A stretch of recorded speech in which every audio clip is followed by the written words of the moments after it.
কোন কাজের বিনিময়ে এসেছে, কোন আমলের বিনিময়ে সে জান্নাতে এসেছে দেখানো যাবে। এই লোকটা পৃথিবীতে চরিত্রবান ছিল, এই লোকটার ব্যবহার ভালো ছিল, এর কারণে সমস্ত আমলকে বাদ দিয়ে ব্যবহারের কারণে বেশি বেশি মানুষ জান্নাতে যাবে। অনুরূপ ভাবে আমার নবী জনাবে মুহাম্মদ রাসূলুল্লাহ সাল্লাল্লাহু আলাইহি ওয়াসাল্লাম উল্লেখ করলেন, যখন জাহান্নামীদের দেখানো যাবে যে কোন কাজের বিনিময়ে সে বেশি বেশি জাহান্নামে এসেছে, দেখানো যাবে এই মানুষটার চরিত্র খারাপের জন্য, এই মানুষের আখলাকটা খারাপের জন্য, এই মানুষের ব্যবহার খারাপের জন্য এই মানুষগুলো বেশি বেশি জাহান্নামে এসেছে। মুসলমানের চরিত্র কেমন হওয়া উচিত? পৃথিবীতে কোন মানুষের এরকম আইডিয়াল এবং নমুনা নাই। আমার সামনে এমন একজন আইডিয়াল এমন নমুনা রয়েছে। রব্বুল আলামিন আমাদেরকে চন্দ্র দিয়েছেন, বললেন না এরে পৃথিবীর মানুষ আমি তোমাকে চাঁদ দিয়েছি। রব্বুল আলামিন আমাদের সূর্য দিয়েছেন, বললেন না এরে পৃথিবীর মানুষ আমি তোমাকে সূর্য দিয়েছি।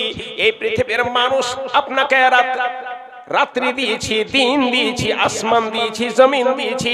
এই সমস্ত কথা রব্বুল আলামিন বললেন না এর পৃথিবীর মানুষ শুনো, আমার এই জন্য তোমাকে ইবাদত করা উচিত যে আমি তোমাকে বাবা দিয়েছি, মা দিয়েছি, সন্তান দিয়েছি, ঘর দিয়েছি, বাড়ি দিয়েছি, পথ দিয়েছি, ঘাট দিয়েছি, এত কিছু জমি দিয়েছি, জায়গা দিয়েছি, সম্পদ দিয়েছি। রব্বুল আলামিনের কথা তিনি বলছেন না। রব্বুল আলামিন ইহসান জিতলাচ্ছেন, লাকাদ মান্নাল্লাহু ইদ বাসা ফীহিম রাসূলাম মিনহুম ইয়াতলু আলাইহিম আয়াতিহি ওয়া ইউযাক্কিহিম ওয়া ইউআল্লিমুহুমুল কিতাবা ওয়াল হিকমা ওয়া ইন কানু মিন ক্বাবলু লাফি দালালিম মুবিন। রব্বুল আলামিন বললেন না রাত দিয়েছি, দিন দিয়েছি, আসমান দিয়েছি, জমিন দিয়েছি, বললেন না। রব্বুল আলামিন পৃথিবীর মানুষকে বলছেন এর পৃথিবীর মানুষ শোনো, লাকাদ মান্নাল্লাহু ইদ বাসা ফীহিম, আমি তোমাদের উপর ইহসান জিতলাচ্ছি যে আমি তোমাদের সামনে, তোমাদের মাঝে, তোমাদেরকে আমি কি দিয়েছি, ইদ বাসা ফীহিম রাসূলাম, আমি একজন তোমাদের মধ্য থেকে রাসূল পাঠিয়েছি। এই রাসূল দিয়েছি যেই রাসূলের জন্য আমি তোমাদেরকে ইহসান জিতলাচ্ছি। বাসা ফীহিম রাসূলাম মিনহুম ইয়াতলু আলাইহিম আয়াতিহি, যেই রাসূল তোমাদের সামনে আমার কোরআনকে তেলাওয়াত করে করে তোমাদেরকে বুঝাবে। ইয়াতলু আলাইহিম আয়াতিহি ওয়া ইউআল্লিমুহুমুল কিতাবা, এবং আমার কোরআনকে তোমাদের সামনে শিক্ষা দিবে, তোমাদেরকে শিক্ষা দিবে।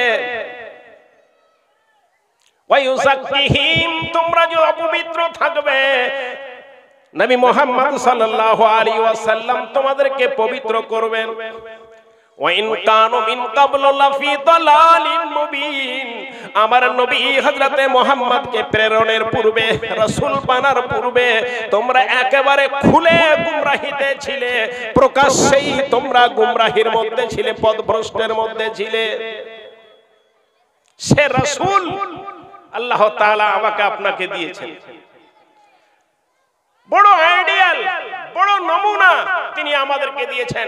পৃথিবীতে যদি আমি আপনি সেই রাসূলের অনুসরণ করি, সেই রাসূলের মোতাবেক পৃথিবীতে চলি, সেই রাসূলের কথা মতো পৃথিবীতে যদি চলি, রব্বুল আলামিন আমার আপনার জীবনকে, পৃথিবীর জীবনকে সুখময় করে দিবেন, লাভদায়ক করে দিবেন, এবং মরার পর আখিরাতের জিন্দেগি রব্বুল আলামিন আপনার জন্য সুখময় জিন্দেগি তিনি দান করবেন। জান্নাত নামক জিনিসটা রব্বুল আলামিন আমাকে আপনাকে দিবেন। সেই জায়গাটা নিতে গেলে প্রথমে আপনাকে নবী মুহাম্মদ সাল্লাল্লাহু আলাইহি ওয়াসাল্লামের অনুসরণ আসতে হবে, নবী মুহাম্মদ সাল্লাল্লাহু আলাইহি ওয়াসাল্লামের ইত্তেবা আসতে হবে, নবী মুহাম্মদকে ভালোবাসতে হবে। যখন আমি কোন মানুষকে ভালোবাসবো তখন আমি দেখব সেই মানুষটার রূপ আমি ধারণ করব। এই লোকটা যেইভাবে চলে আমি সেইভাবে চলবো, এই লোকটা যেই কাজগুলো করতে বলেছেন আমি সেই কাজগুলো করব। এক এক করে তার জীবনের সমস্ত জীবনটাকে আমি আমার ভিতরে নিয়ে আসব। তাহলে আমি নবী মুহাম্মদের সাথে আমার ইত্তেবা হবে, নবী মুহাম্মদের সাথে আমার ভালোবাসা হবে। নবী মুহাম্মদের সুন্নাতকে যখন আমি আপনি নিব তখনই আমার নবী মুহাম্মদের সাথে আই লাভ মুহাম্মদ কাজে পরিণত হবে। শুধু বুকে লাগিয়ে নিলে হবে না, আই লাভ মুহাম্মদ, তার ইত্তেবা, তার অনুসরণ। তিনি কেমন মানুষ ছিলেন? রব্বুল আলামিন বলছেন নুন ওয়াল কলামি ওয়া মা ইয়াসতুরুন মা আনতা বিনিমাতি রাব্বিকা বিমাজনুন ওয়া ইন্না লাকা লাজরান গায়রা মামনুন ওয়া ইন্নাকা লা খুলুকিন নাদীর। আল্লাহ তাআলা কসম খেয়ে বলছেন নুন, হুরুফে মুকাত্তাব দিয়ে আল্লাহ তাআলা শুরু করছেন। যেমন কোরআনের ভাষায় আপনি পড়েছেন আলিফ লাম মিম। এখানকার ছেলে মেয়েরা তো শিক্ষিত হওয়া উচিত। লাখ শুকরিয়া আল্লাহ তাআলার আপনার করা উচিত, এবং আপনার পূর্বপুরুষের শুকরিয়া আদায় করা উচিত যে এই গ্রামে মসজিদের সাথে সাথে একটা শিক্ষা প্রতিষ্ঠান তারা চালু করে গেছিল, এবং এমন একটা প্রতিষ্ঠান যেই প্রতিষ্ঠানের দ্বীনি শিক্ষা রয়েছে, যেই প্রতিষ্ঠানে দুনিয়াবি শিক্ষা রয়েছে, যেই প্রতিষ্ঠানে মাওলানা সাহেব রয়েছে, যেই প্রতিষ্ঠানে মাস্টার সাহেব রয়েছে। এই জন্য এখানকার মেয়েরা এখানে কাছে আশা করি কোরআন তেলাওয়াত করতে সবাই যারা প্রতিষ্ঠান যেহেতু এখানে রয়েছে, আল্লাহ তাআলা বলছেন নুন। কোরআনের মধ্যে এমন রয়েছে আলিফ লাম মিম, আলিফ লাম রা কাফ, এই সমস্ত শব্দ দিয়ে আল্লাহ তাআলা যে শুরু করছেন অক্ষর দিয়ে, একে হুরুফে মুকাত্তাআত বলে। তাফসীরে লিখছে আল্লাহু আলামু বিমুরাদি। এই হুরুফে মুকাত্তাতের অর্থ अल्लाह ताला छड़ा क्यों जाने ना, उसके मान अल्लाह के अलावा कोई नहीं जानते हैं। तो नून वल कलमी वमा यस्तुरून, आमी कलमेर कसम खेये बोलছি ওয়ামা ইয়াসতুরুন, ওই সমস্ত বস্তুর কসম খেয়ে বলছি যেই সমস্ত বস্তু দ্বারা ফেরেশতারা লিখে তার কসম খেয়ে বলছি। নুন ওয়াল কলামি ওয়ামা ইয়াসতুরুন মা আনতা বিনিমাতি বিরাব্বিকা মাজনুন। এরে নবী মুহাম্মদ তুমি পাগল নও, তুমি দিওয়ানা নও, তুমি মজনু নও। মক্কার মানুষেরা কিছু কথা রাসূলুল্লাহ সাল্লাল্লাহু আলাইহি ওয়াসাল্লামের তাদের মাথায় আসতো না, তখন বলে আরে পাগল। আজও পৃথিবীতে রয়েছে ছেলে কোনো কথা বলছে তার মায়ের মাথায় নিচ্ছে না, ব্রেনে উঠছে না কথাটা, এই পাগলের মতো কথা বলছে, এরকম বলি আমরা। তো মক্কার মানুষেরা সেই সময়তে নবী মুহাম্মদ সাল্লাল্লাহু আলাইহি সাল্লাম এর কথা বুঝতে না পারলে তাকে পাগল বলে দিত। আর বুঝারও কথা নয়। তিনি বলছেন যে এই পৃথিবীটা সৃষ্টি হয়েছে সূর্যের অংশ থেকে।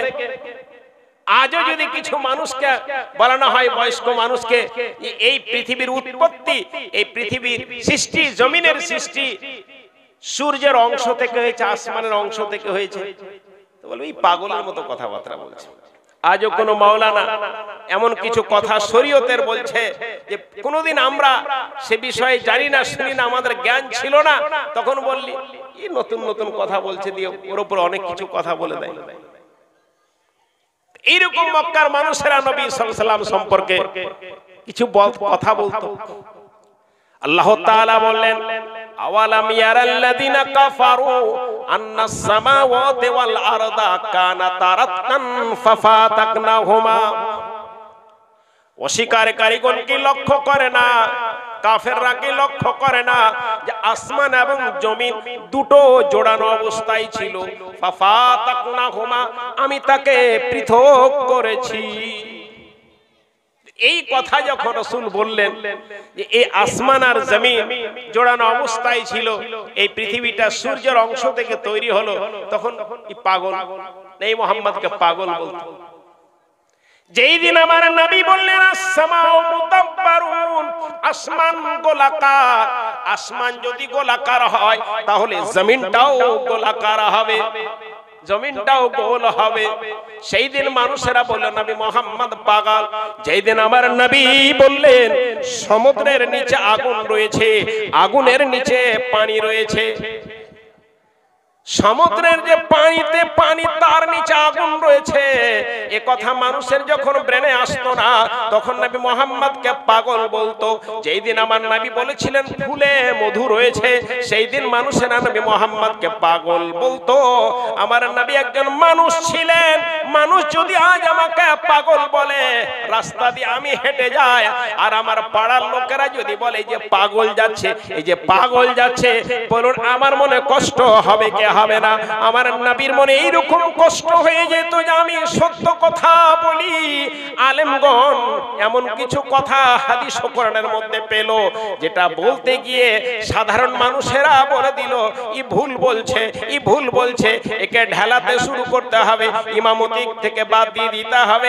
সেই দিন আলেমটার মনে কষ্ট হয়, রব্বুল আলামিন তোমার দ্বীনের কথাই মানুষকে বললাম, যে জিনিসটা মানুষের জানা ছিল না, এতদিন পর্যন্ত তারা ভুল করে এসেছে। আজ আমি যখন এই কথাটা বললাম, মানুষেরা আমাকে ঢেলাতে শুরু করেছে, মানুষেরা আমাকে গালি দিতে শুরু করেছে, তাহলে বলুন ওই আলেমটার কত কষ্ট হবে। যে রব্বুল আলামিন আমি তোমার কথাটা, তোমার শরীয়তের কথাটা, তোমার নবীর কথাটাই মানুষকে বলি আর মানুষেরা আমাকে অন্যায় ভাবে গালি গুপ্তা করে, বলুন রব্বুল আলামিন আমার মনে কষ্ট হবে কি হবে না? তেমনি আমার নবীর মনে যে কত কষ্ট হতো। আল্লাহ তাআলা নবী মুহাম্মদকে সান্তনা দিচ্ছেন, নুন ওয়াল কলামি ওয়া মা ইয়াসতুরুন মা আনতা বিনিমাতি রাব্বিকা বিমাজনুন। হে নবী মুহাম্মদ, তুমি তোমার প্রভুর দয়াতে, তুমি তোমার প্রভুর মেহেরবানিতে তুমি পাগল নও, তুমি দিওয়ানা নও, তুমি পাগল নও। মা আনতা বিনিমাতি রাব্বিকা বিমাজনুন ওয়া ইন্না লাকা লাজরান গায়রা মামনুন। এরে নবী মুহাম্মদ শুনো, তোমার মনে কষ্ট হয়েছে, কিন্তু তুমি শোনো, তোমাকে আমি অফুরন্ত নিয়ামত দিয়েছি, যেই নিয়ামতগুলো কোনোদিনও শেষ হবে না। এমন এমন নিয়ামত আমি তোমার নামে লিপিবদ্ধ করে দিয়েছি, তোমার নামে জারি করে দিয়েছি, সেই নিয়ামতগুলো কোনোদিনও শেষ হবে না, অফুরন্ত নিয়ামত দিয়েছি। তারপর আল্লাহ তাআলা নবী মুহাম্মদকে সান্তনা দিয়ে বলছেন, এর নবী শুনো, ইন্নাকা লালা খুলুকিন আযীম, তুমি মহাময়, তুমি মহান চরিত্রের মানুষ, তুমি চরিত্রবান মানুষ, তোমার মতো চরিত্রবান মানুষ পৃথিবীতে আর নাই রে নবী মুহাম্মদ। কেন তুমি ভেঙে পড়ে যাচ্ছ? কেন তুমি মন খারাপ করছো? তোমার আত্মীয় স্বজনের কথাই কেন তুমি ভেঙে যাচ্ছ? ইন্নাকা লালা খুলুকিন আযীম, তুমি বড়ই চরিত্রবান মানুষ রয়েছো, তুমি বড় আখলাকমন্দ মানুষ রয়েছো। ইন্নাকা লালা খুলুকিন আযীম, বড় চরিত্রবান। তাহলে আল্লাহ তাআলা নবী মুহাম্মদকে বড় চরিত্রবান করলেন, আর আমি আর আপনি সেই চরিত্রবানের আমি মুত্তাবি, আমি আর আপনি সেই চরিত্রবান মানুষকে আমার আইডিয়াল হিসাবে পেয়েছি, আপনি আপনার আইডিয়াল নমুনা হিসাবে পেয়ে গেছেন। কেন যে আপনার চরিত্র খারাপ হবে এটা বুঝতে পারলাম না। কারণ এর মতো চরিত্রবান মানুষ আর পৃথিবীতে পাওয়া যায় না, সেই মানুষকে আপনি নমুনা হিসাবে পেয়েছেন, তাহলে আপনার চরিত্র খারাপ হওয়ার কোনো প্রশ্নই ওঠে না, আপনাকে এই দিক ওই দিক ঝাঁকার কোনো প্রশ্নই ওঠে না, এর দরজায় ওর দরজায় যাওয়ার, আপনি ঠোকার খাওয়ার কোনো প্রশ্নই ওঠে না। আপনার সামনে নবী মুহাম্মদ মজুদ রয়েছে, তার জীবন আপনার সামনে মজুদ রয়েছে, তার আপনি ইত্তেবা অনুসরণ করুন। মার বোন হযরত আয়েশা সিদ্দিকা রাদিয়াল্লাহু তাআলা আনহাকে সাহাবায়ে کرام জিজ্ঞাসা করছেন যে আপনি বলুন তো আপনার স্বামীর ব্যবহারটা কেমন? আজ আমি বড় বড় বক্তব্য দিই, চায়ের দোকানে বড় বড় ভাষণ মারি, নেতাগিরি করি, মানুষকে বিচার ও সালিসের মধ্যে বলি আমার মতো চরিত্রবান মানুষ নাই, আমি সবচেয়ে ভালো, আমি সবচেয়ে ভালো আমরা বলি। এটা আপনার স্ত্রীকে বললে আপনার পোল খুলে যাবে যে আপনি কত ভালো মানুষ।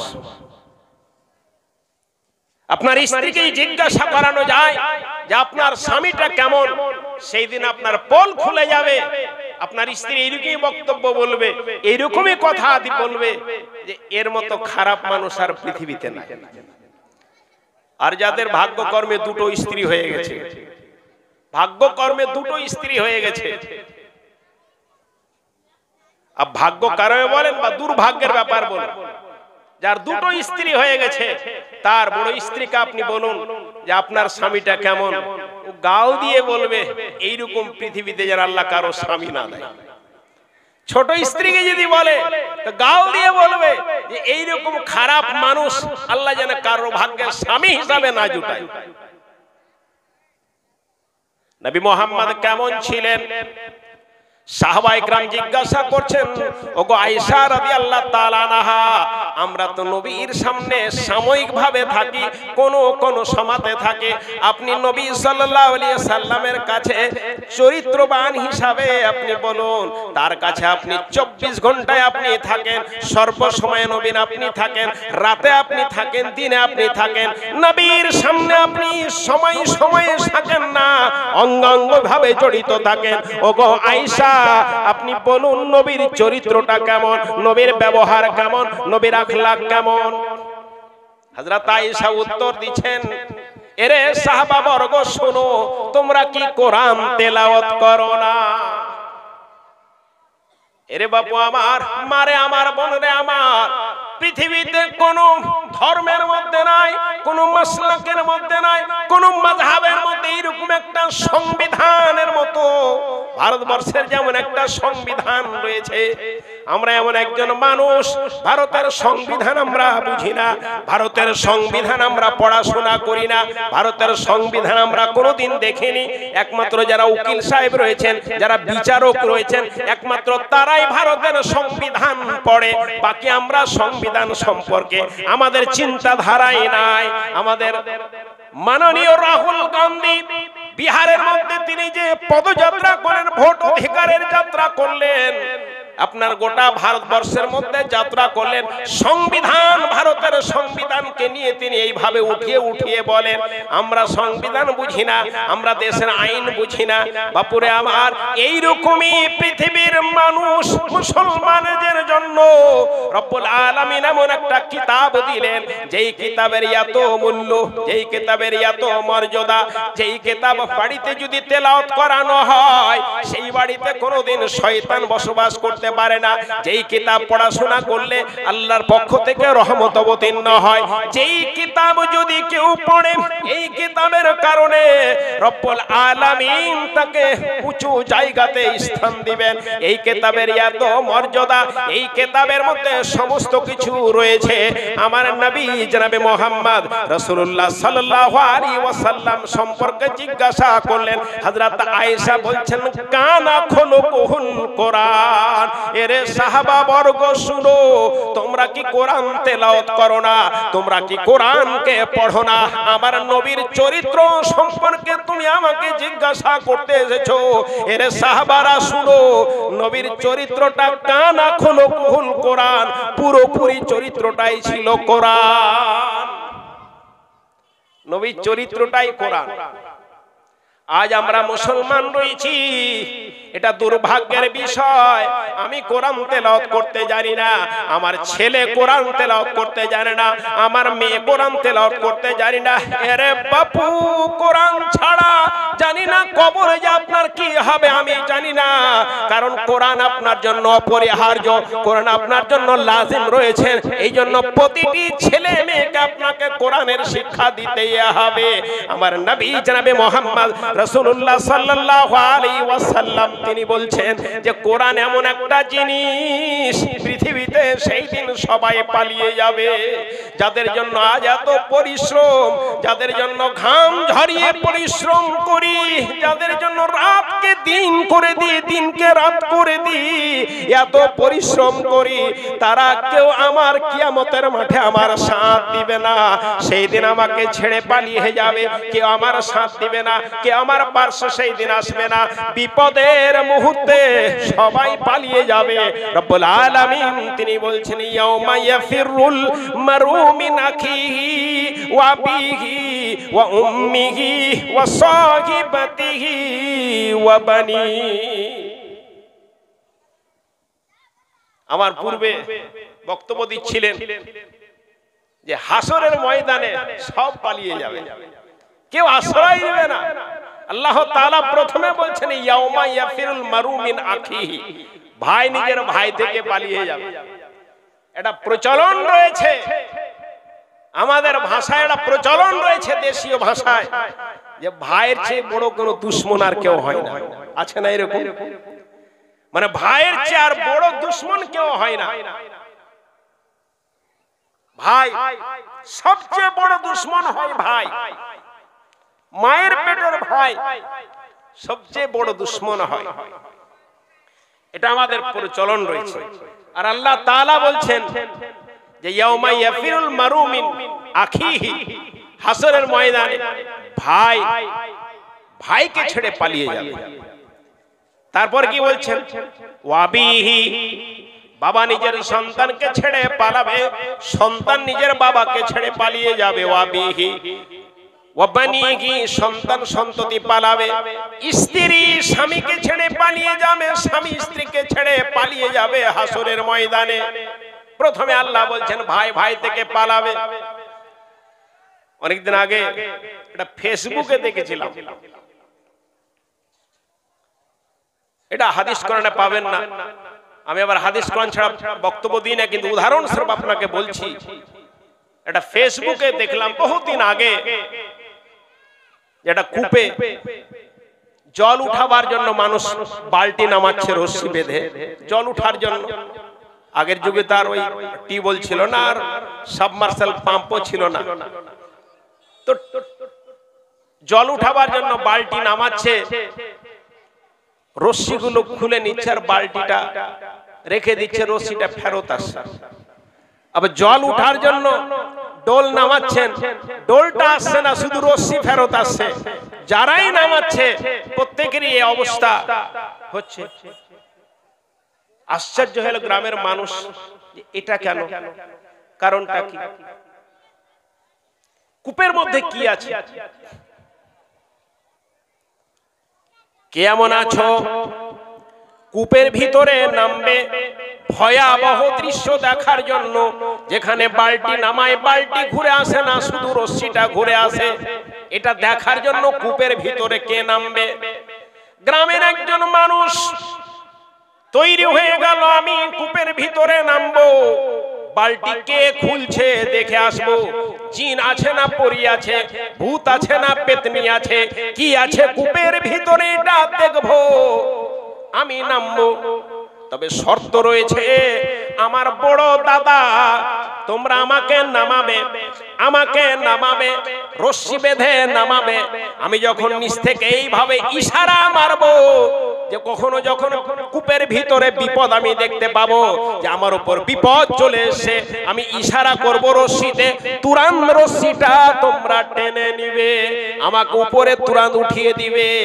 এটা যদি তোমরা করতে পারো তাহলে আমি নামবো। গ্রামের মানুষ রাজি হয়ে গেল। তুমি নামো না, ইশারা পেলে আমি তোমাকে টানতে শুরু করে দিব, কারণ তোমাকে কূপের ভিতরে তুমি নিজেই থাকবে, রশ্মি খোলার সুযোগটাও তাকে দিবে না, ইশারা করবে তুরান্ত আমরা টেনে নেব। গ্রামের আমরা সমস্ত মানুষ রশ্মি ধরে থাকবো, মিনিটের মধ্যে আমরা তোমাকে কূপের ভিতর থেকে উঠিয়ে নিব। লোকটা বলল সবাই আমার রশ্মি ধরে থাকবে, এটা আমি সন্তুষ্ট নয়। আমার ভাই, নিজের ভাই যদি আমার রশ্মিটা ধরে থাকে তাহলে আমি কূপের ভিতরে নামবো। শর্ত এতটুকুই রয়েছে, আমার মায়ের পেটের ভাই, 20 বছর থেকে তার সাথে আমার চলাফেরা নাই, 20 বছর ধরে তার সাথে আমার কথাবার্তা হয় না। আমার 20 বছরের মধ্যে আমার ভাই যে কতবার অসুস্থ হয়েছে, আমি কোনোদিন আমার ভাইকে দেখতে যাইনি। আমার ভাইয়ের বাড়িতে অনুষ্ঠান হয়েছে, বিবাহ অনুষ্ঠান হয়েছে, আমি কোনোদিন নিমন্ত্রণ পাইনি। সেই ভাই যদি আমার রশ্মি ধরে থাকে তাহলে আমি কূপের ভিতরে নামবো। अब 20 বছর থেকে ওর সাথে সম্পর্ক নাই, লেনা নাই, দেনা নাই, অসুখ হলে দেখতে যায়নি, মরে গেলেও মাটি দিবে কি দিবে না জানা যায়, যাবে কি যাবে না। এইরকম দুশ্মন ভাই যদি আমার রশ্মি ধরে থাকে তাহলে আমি নামবো। শর্ত, গ্রামের মানুষ তো শর্ত মেনে নিল, সবাই গিয়ে তার ভাইকে বললো যে তোমার ভাই কূপে নামতে চেয়েছে, তবে শর্ত তোমাকে রশিটা ধরতে হবে। ও কিছুতেই রাজি হবে না, ও কিছুতেই রাজি হবে না। গ্রামের মানুষ বলল যে আমাদের স্বার্থে, গ্রামের স্বার্থে তুমি রশিটা তো ধরো, তার সাথে তোমার কথাবার্তা হোক আর না হোক, রশিটা ধরো। বাপু আমার, স্ত্রীর কথা শুনে নিয়ে আমরা ভাইয়ে ভাইয়ে দ্বন্দ্ব করি। আমি মধ্যে মধ্যে জলসাতে বলি, যদি আপনার এলাকার জন্য নতুন, কিন্তু আমি 25 বছর থেকে জলসা করছি। 25 বছর, বহুদিন আগে হারওয়াডাঙ্গি, দিঘলব্যাগ, ওই সব এলাকাতে গেছি আর কি, বহুদিন পূর্বে। এখন এরিয়া বহুত বড় হয়ে গেছে, হয়তো আপনাদের নজরে কোনোদিন পড়েনি বলে হয়তো ডাকেননি। তা আমি অধিকাংশই জলসাই বলি, আল্লাহ তাআলা মানুষের জ্ঞান, এর মধ্যে পুরুষের জ্ঞান আল্লাহ স্ত্রীদের চেয়ে বেশি দিয়েছে, ডবল দিয়েছে বলা যেতে পারে। ডবল না হলে বেশি তো আছে কমজ কম। আপনার স্ত্রীর চেয়ে আপনার জ্ঞান বেশি, আমার স্ত্রীর চেয়ে আমার জ্ঞান বেশি, এটা নিয়ম কায়দা। ব্যতিক্রম হতে পারে, কারো স্ত্রীর কারো স্বামীর চেয়ে জ্ঞান বেশি হয়ে যেতে পারে, ব্যতিক্রম। কিন্তু এটা সার্বিক ভাবে দেখানো যায়, তাহলে চালাক হচ্ছে তার স্বামী স্ত্রীর তুলনায়। কিন্তু আমি মনে মনে ভাবি যে পৃথিবীতে সব স্বামীর চেয়ে স্ত্রীরাই চালাক বেশি। কেমন করে আপনাকে বলছি, ভালো লাগছে নাকি? উঠে যাচ্ছে লোক না, কি ব্যাপার?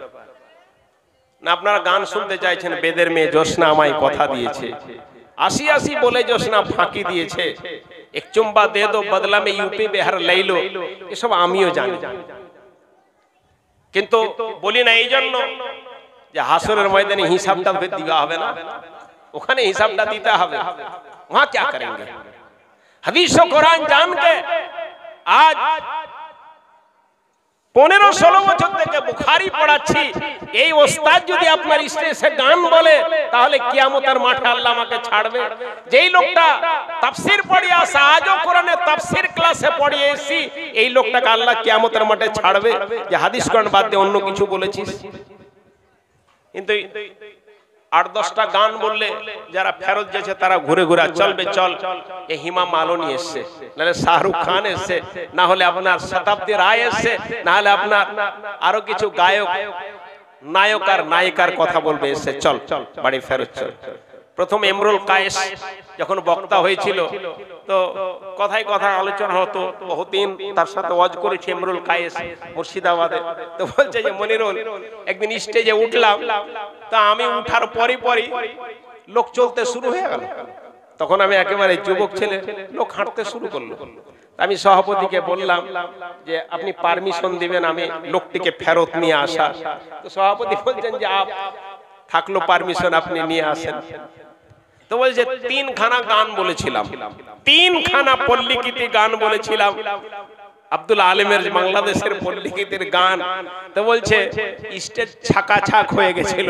প্রথম গান শুরু করলাম যখন, ইমরুল কায়েসের গলার আওয়াজ তো আপনারা জানেন যারা ওয়াজ শুনেছেন। তো বলছে প্রথম যখন গান বললাম, যারা উঠবো করছিল আর উঠেনি, যারা রাস্তায় গেছিল আর আগে বাড়েনি, ওখান থেকে ফেরত এসে 3 গানে স্টেজ ছাকাছাক হয়ে গেছে। 3 গানে।